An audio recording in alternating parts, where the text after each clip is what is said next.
Love you boss part 15 cute love story. రచయిత యశస్విని ఎస్ఎస్సివి గారు. కథలోకి వెళ్దామా? బాబు సత్యదేవ్, నువ్వు ప్రేమించి వదిలేసే రకం అని నాకు బాగా తెలుసు. ఈ అమ్మాయి విషయంలో అది జరిగితే మట్టుకు నిన్ను ఆ అమ్మాయి చంపడం ఖాయం అని వార్నింగ్ ఇచ్చాడు జయదేవ్. నేను ఈ అమ్మాయి విషయంలో అలా చెయ్యను అని బుకాయించాడు సత్యదేవ్. నువ్వు చేస్తావా లేదో నాకు తెలుసు, కానీ నీ ప్రయత్నాలు ఈమెతో చేయడం మానే. నీ మంచి కోసమే చెబుతున్నాను, ఇంకెవరినైనా చూసుకో అని మళ్ళీ వార్నింగ్ ఇచ్చాడు జయదేవ్. సత్యదేవ్ పెదవి విరిచి ఐస్ ప్యాక్ తీసుకుని తన మెడ మీద పెట్టుకున్నాడు. ఇంతకీ ఏ విషయం మీద ఇక్కడికి వచ్చావు? ఆ విషయం నాకు నువ్వు అసలు ఇంతవరకు చెప్పనే లేదు అని అంటూ జయదేవ్ అసలు టాపిక్లోకి సత్యదేవ్ని దించాడు. గుర్తుకొచ్చింది, నేను ఎందుకు ఇక్కడికి వచ్చాను. మరి చెప్పు, ఏం విషయం మీద ఇక్కడికి వచ్చావో? నీకు గుడ్ న్యూస్, ఇంకొక బ్యాడ్ న్యూస్. ఒరేయ్, నాంచకుండా విషయం ఏంటో చెప్పరా. నీకు ఒక మంచి సినిమా రోల్ దక్కింది. మాఫియా మామ మడతపెట్టిన బామ సినిమా పేరు. అందులో హీరో నువ్వే కానీ అని గ్యాప్ ఇచ్చాడు సత్యదేవ్. అలా గ్యాప్ ఇచ్చావేంట్రా, విషయం పూర్తి చేయి. ఆ సినిమాలో నీ పక్కన హీరోయిన్గా నటించేది విమలా వర్మ. విమలా వర్మ అని అంటూ జయదేవ్ ఒక్క క్షణం ఆగిపోయాడు. అతని ప్రపంచం ఒక్క క్షణం స్తంభించింది. విమలా వర్మ ఒకప్పుడు జయదేవ్ని ప్రేమించింది. డబ్బు కోసం ఒక ముసలివాడిని పెళ్లి చేసుకొని జయదేవ్ని వదిలేసింది. ఆమె వల్ల జయదేవ్ సున్నితమైన హృదయం ముక్కలై పగిలిపోయింది. ఆమె చూడటానికి చాలా అందంగా ఉంటుంది. జయదేవ్ కన్నా 2 ఏండ్ల పెద్దది. జయదేవ్కి ఈ విషయాలు అన్నీ గుర్తుకు వచ్చాయి. గట్టిగా ఊపిరి తీసుకున్నాడు అతను. ఆ తరువాత నెమ్మదిగా ఇలా మాట్లాడాడు. ఏ ప్రాబ్లం లేదు, నేను ఈ సినిమా చేస్తాను. నా పర్సనల్ ఫీలింగ్స్, పర్సనల్ లైఫ్ని నా ప్రొఫెషన్లోకి మిక్స్ చేయదలుచుకోలేదు అని జయదేవ్ సత్యదేవ్కి వివరించి చెప్పాడు. ఆమె తన గుండెల్లో చేసిన గాయం ఇంకా తన గుండెల్లో రగులుతూనే ఉంది. అది జరిగి 2 ఏండ్ల అవుతుంది. మానసికంగా ఆ మనోవేదన నుండి కొంచెం కొంచెంగా బయటపడుతున్నాడు జయదేవ్. ప్రస్తుతం అతనికి ఎటువంటి ఫీలింగ్స్ లేవు. అటువంటి ప్రేమ గాయం అనడం అంటే చాలా కష్టమైన విషయమే. మండే నీకు స్క్రిప్ట్ చేతికి అందుతుంది. ఆ రోజు నుండి నువ్వు ప్రిపేర్ అవ్వాల్సి ఉంటుంది. సోమవారం పొద్దున్నే నువ్వు షూటింగ్ స్పాట్కి రావాలి. తెలుసుగా, ఈ సినిమా మొత్తం ఇక్కడే తైవాన్లో తీద్దాం అని అనుకుంటున్నారు. అందుకని కొంతకాలం మనం ఇక్కడే ఉండాలి. తైవాన్లో మీ ఫ్యామిలీ బిజినెస్ కూడా పైకి తీసుకురావడానికి ఇది మంచి అవకాశం. వాడుకో జయదేవ్. ఏమిటి అలా ఉన్నావు? ఏం లేదు, సినిమా షెడ్యూల్ గురించి ఆలోచిస్తున్నాను.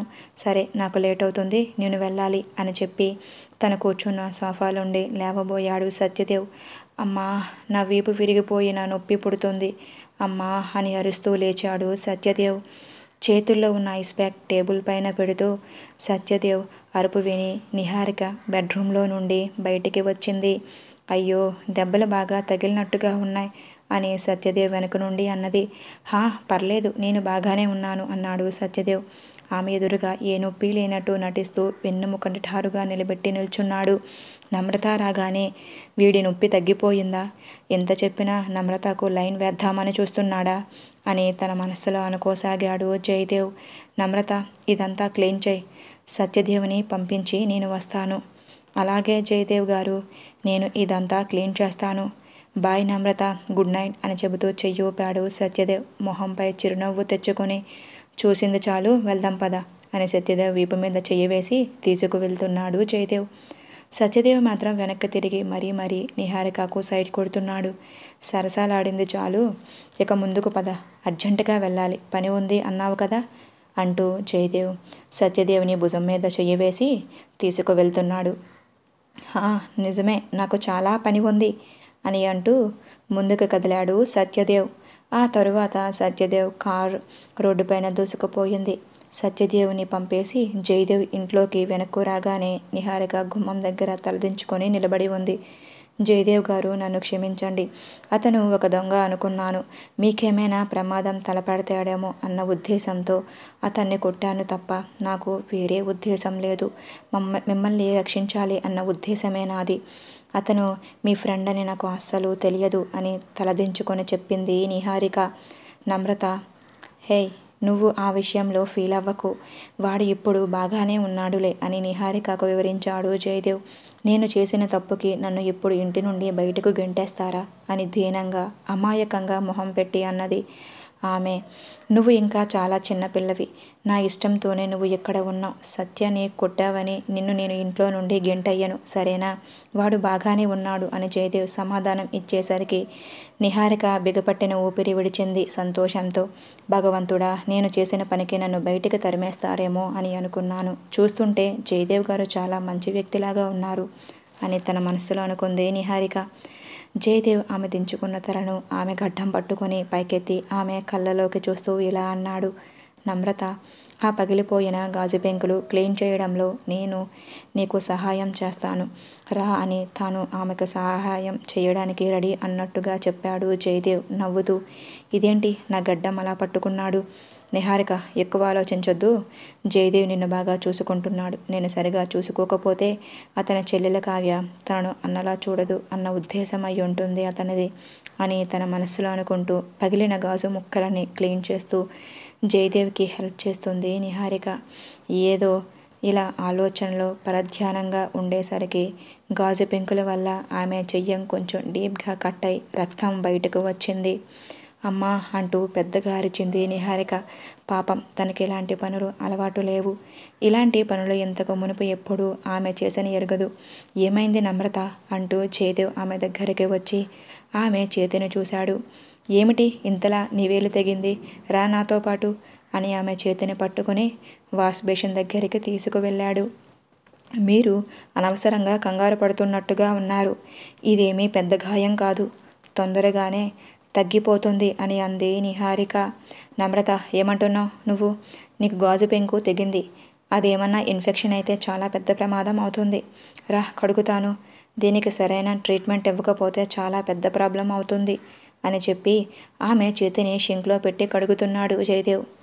ఏదైనా సన్నటి గాజు ముక్కలు ఆ గాయం మధ్యలో ఇరుక్కొని ఉండే దానికి ఛాన్స్ ఉంది కనుకనే నేను కడుగుతున్నాను అని చెబుతూ సుతారంగా ఆమె చేతును కడుగుతున్నాడు జయదేవ్.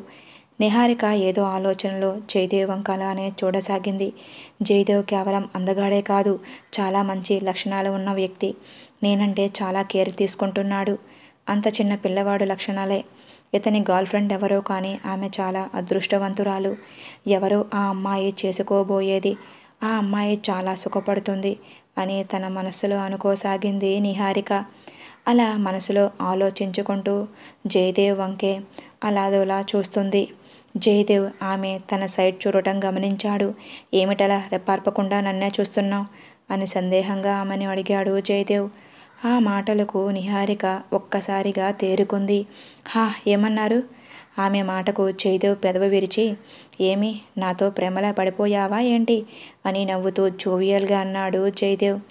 ఆ మాట అన్నాక నిహారిక ఒక్క క్షణం తన కంటరెప్పలు టపటపా కొట్టి, అయ్యో అలా నేను అనుకోలేదండి.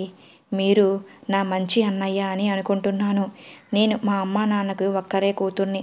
నాకు అన్నయ్య అంటూ లేరు. ఒక అన్నయ్య తన చెల్లెల్ని ఎలా కేర్ తీసుకుంటాడు అనే విషయం మిమ్మల్ని చూస్తే అర్థమవుతుంది. జయదేవ్ గారు, మీరు నన్ను చాలా బాగా చూసుకుంటున్నారు. నాకు అన్నయ్య అంటూ ఉంటే ఎలా చూసుకుంటాడో అలా అని వివరించి చెప్పింది నిహారిక. నిహారిక ఎప్పుడైతే అన్నయ్య అన్న మాట అన్నదో దెబ్బకు జయదేవ్ శిలలా నిలిచిపోయాడు. జయదేవ్కి ఎందుకో తెలియదు కానీ ఆమె అతన్ని అన్నయ్య అని సంబోధించడం అతను ఎందుకో తట్టుకోలేకపోయాడు. అలా అమ్మాయి పిలవడం అతనికి అస్సలు నచ్చలేదు. ఒక్కసారిగా నిహారిక చేతిని వదిలేశాడు. అలా వదిలినట్టు ఆమె చేతిని విసిరికొట్టి జయదేవ్ ఆమెతో ఇలా అన్నాడు. వెళ్ళి ఆ పని పూర్తి చేయి. ఆ పగలగొట్టినవన్నీ జాగ్రత్తగా ఎత్తిరా. ఏదో పరధ్యానంగా ఉండి మళ్ళీ కట్ చేసుకోకు. ఎందుకంటే ఇక్కడ నీకు అన్నలు ఎవరూ లేరు నీకు హెల్ప్ చేయడానికి అని ఒక డెడ్ లుక్ వేసి స్ట్రాంగ్గా చెప్పి గబగబా మెట్లు ఎక్కి పైకి వెళ్ళిపోయాడు. ఇదేంటి ఇంత వైలెంట్గా రియాక్ట్ అయ్యాడు? నేనేమైనా తప్పుగా మాట్లాడానా? ఇప్పటి వరకు బాగానే ఉన్నాడు, ఉన్నట్టు ఏమైంది అని చిన్నగా గొనుక్కుంటూ తన తలగొక్కుంది. పైకి వెళ్ళిన జయదేవ్ తన బెడ్రూమ్లో డోర్ పెద్ద సౌండ్ వచ్చి వచ్చేలా గట్టిగా వేశాడు. ధన్మన్న సౌండ్ వచ్చింది. ఆ సౌండ్కి భయపడిన నిహారిక ఒక్కసారిగా దడుచుకొని రెప్పలార్పి తెరిచింది. ఆ అమ్మాయి నిన్ను అన్నయ్య అంటే నీకెందుకురా అంత కోపం వచ్చింది అని జయదేవ్ మనసు తనని ప్రశ్నించింది. ఏమో నాకు కూడా తెలియదు అని తన మనసుకు తాను చెప్పుకున్నాడు. తాను ఎప్పుడూ నన్ను అన్నయ్య అని పిలవలేదు, బహుశా అదే రీజన్ అయ్యుంటుంది అని తన మనసుకి సర్ది చెప్పుకున్నాడు జయదేవ్. నువ్వు ఎందుకు ఆ అమ్మాయి విషయంలో కొంచెం తేడా తీసుకుంటున్నావు అని నాకు అనిపిస్తుంది అని అతని మనసుకు తిరిగి అతన్ని అడిగింది. ఇంకా ఉంది. Please like and subscribe for more videos. Thank you for watching. Please support చేయండి.